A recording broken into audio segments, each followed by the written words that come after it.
Roy sir മരിച്ചത് cinema ലോകത്തിന് കനത്ത തിരിച്ചടിയാണ്. ഒപ്പം പ്രേക്ഷകർക്കും സിനിമാ വ്യവസായത്തിനേറ്റ ഏറ്റവും വലിയൊരു ആഘാതമാണ് റോയ് സാറിൻ്റെ മരണം. അദ്ദേഹം പ്രൊഡ്യൂസ് ചെയ്ത സിനിമകൾ നിങ്ങൾ നോക്ക്. മോഹൻലാൽ, റോഷൻ ആൻഡ്രൂസായിട്ടുള്ള ചിത്രം കാസിനോവ എത്ര കോടി രൂപ ചെലവ് ചെയ്ത് പിടിച്ച പടമെന്നറിയാം. അദ്ദേഹം അതിന് ഒരു മടിയും കാണിക്കാറില്ല. അതാണ് അതിൻ്റെ ഏറ്റവും വലിയത്. പിന്നെ സിദ്ദിഖ് ലാലിൻ്റെ സംവിധാനം ചെയ്ത ലേഡീസ് ആൻഡ് ജെൻറ്റിൽമാൻ, അത് ഒരുപാട് പൈസയൊക്കെ ചെലവ് ചെയ്ത് പടം, പക്ഷെ അതൊന്നും വിജയിച്ചില്ല. പിന്നെ സുരേഷ് ഗോപിയുടെ മേഹും മൂസ എന്ന് പറഞ്ഞിട്ടൊരു പടം, അതിൻ്റെയും പ്രൊഡ്യൂസർ അദ്ദേഹം തന്നെയാണ്. പിന്നെ നമ്മുടെ ടൊവിനോയുടെ ഒരു പടമുണ്ട്, ഐഡൻറ്റിറ്റി എന്ന് പറഞ്ഞൊരു പടം, അതും നല്ലൊരു പടമാണ്.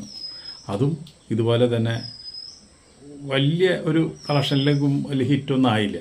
പിന്നെ പ്രിയദർശൻ്റെ മെഗാ ഹിറ്റ് സിനിമ എന്ന് പറഞ്ഞ് ഇറക്കിയ പടം 10 പൈസ പോലും കിട്ടാണ്ട് അത് അവസാനിപ്പിച്ചൊരു പടം, അറബിക്കടലിലെ സിംഹം.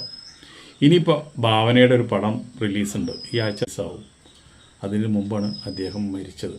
അതുപോലെ തന്നെ ഐഡിയ സ്റ്റാർ സിംഗറിൽ അദ്ദേഹമാണ് ആദ്യമായിട്ട് ഫ്ലാറ്റുകൾ കൊടുത്തോളുന്നത്. അത് കൊടുത്തപ്പോൾ തന്നെ നമ്മൾ ഞെട്ടിപ്പോയി. അങ്ങനെയാണ് നമ്മൾ കോൺഫിഡൻസ് ഗ്രൂപ്പിനെ നമ്മളൊക്കെ തിരിച്ചറിയണത്. റോയ് സാറെ നമ്മൾ തിരിച്ചറിയണത് അങ്ങനെയാണ്. അതൊക്കെ ആളുടെ ഒരു ചാണക്യ ബുദ്ധിയാണ്. കാശ് ഇട്ട് കാശെടുക്കലാണ്. ജനങ്ങളുടെ ഇടയിൽ കോൺഫിഡൻസ് ഗ്രൂപ്പ് എന്ന് പറഞ്ഞൊരു ബാനർ തന്നെ വന്നതിൻ്റെ കാരണം ഈ ഐഡിയ സ്റ്റാർ സിംഗറാണ്. അത് കഴിഞ്ഞതിന് ശേഷമാണ് അദ്ദേഹം മലയാള ബിഗ് ബോസിൽ ഫ്ലാറ്റ് കൊടുത്തു തുടങ്ങിയത്. ബിഗ് ബോസ് അത് കഴിഞ്ഞതിന് ശേഷം തുടങ്ങിയത് തന്നെ.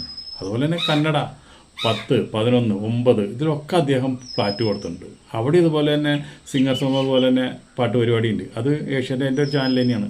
അവിടെയും മൂപ്പര് ഇതുപോലെ കൊടുത്തിട്ടുണ്ട്. അപ്പോൾ സിനിമാ ലോകത്തിന് മാത്രമല്ല, ഏറ്റവും കൂടുതൽ പരസ്യം കൊടുക്കുന്നത് നമ്മുടെ റോയ് സാറിൻ്റെ കമ്പനിയാണ് കോൺഫിഡൻസ് ഗ്രൂപ്പ്.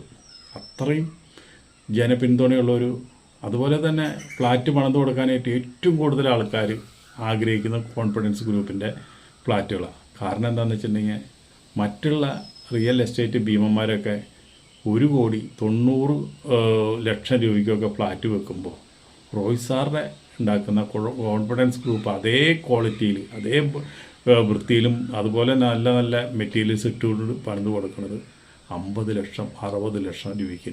അപ്പോൾ ഒരു ഉപഭോക്താവിന് എത്ര ലാഭം എന്നറിയാം. 10-30 ലക്ഷം രൂപ ഒരു ഫ്ലാറ്റിൽ ലാഭം, അതുപോലെ തന്നെ കടലാസ് മേടിക്കുന്നതിൽ ലാഭം. ഇത്രയും ആളെന്താ വെച്ചിട്ടുണ്ടെങ്കിൽ ലാഭം കുറഞ്ഞാലും കുഴപ്പമില്ല, ബിസിനസ് നടക്കണം. അങ്ങനെ നല്ലൊരു ബിസിനസ് മാനാണ്.